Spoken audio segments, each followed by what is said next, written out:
आइए हम सभी लोग आज उर्दू की तालीम हासिल करते हैं, उर्दू का बेसिक नॉलेज पढ़ते हैं।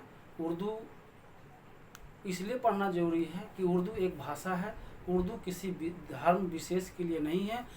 उर्दू जो है एक भाषा है, उर्दू की उत्पत्ति हिंदी शब्द से हुआ है। इसका उर्दू का भी लिपिकीय भाषा जो है देवनागरिक है, और उर्दू जो है हिंदी, संस्कृत और फारसी से मिलकर उर्दू भाषा की उत्पत्ति हुई है।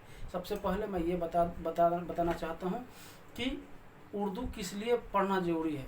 क्योंकि आप जगह जगह जाएंगे, उर्दू भाषा आपको देखने को मिलेगा, वहाँ पे आप उर्दू नहीं पढ़ पाते हैं, वहाँ पे आप किसी एक दूसरे का सहारा लेना पड़ता है, आपको सहारा लेते हैं। इसलिए आपके पास यदि उर्दू भाषाओं का ज्ञान है तो आप उर्दू कहीं भी आप आराम से पढ़ सकते हैं, उसको लिख सकते हैं, उसको जान सकते हैं, उसको पहचान सकते हैं। इसलिए उर्दू सभी के लिए अनिवार्य है।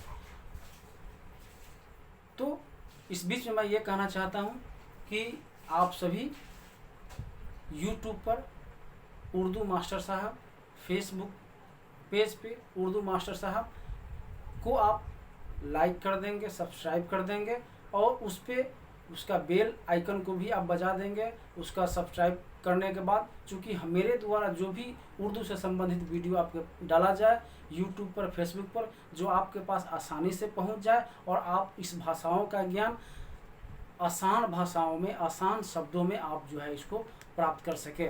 तो आइए अल्फ़ाबेटिकल मैं आपको आज बताऊंगा उर्दू का बेसिक नॉलेज कि उर्दू कैसे लिखा जाता है और कैसे पढ़ा जाता है।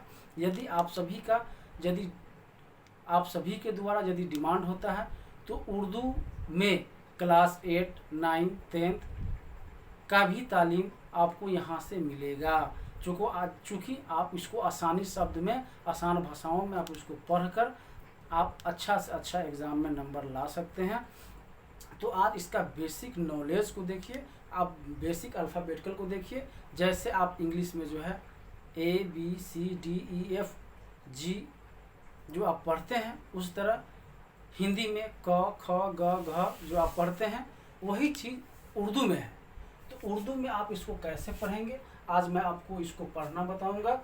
और उसके बाद धीरे धीरे जैसे जैसे समय बीतेगा, इसका रूल रेगुलेशन, इसका 12 खड़ी जो भी है, इसको मैं आपको पूर्ण विधिवत तरीके से बताऊंगा, क्योंकि आपको कभी भी किसी भी समय पढ़ने में, लिखने में कोई परेशानी नहीं हो। तो ये जो है आपका जो है, इसको ये लकीर जो आप देख रहे हैं, इसको आप हम पढ़ेंगे, अधिक पढ़ेंगे, और इसको जो है हम पढ़ेंगे बे। देख रहे हैं ये इस तरह राउंड नुमा है, इसके नीचे एक नुक्ता है। पे पढ़ेंगे, पे जो बे है, बे के नीचे एक नुक्ता है, वही चीज़ पे है, पे के नीचे 3 नुक्ता है।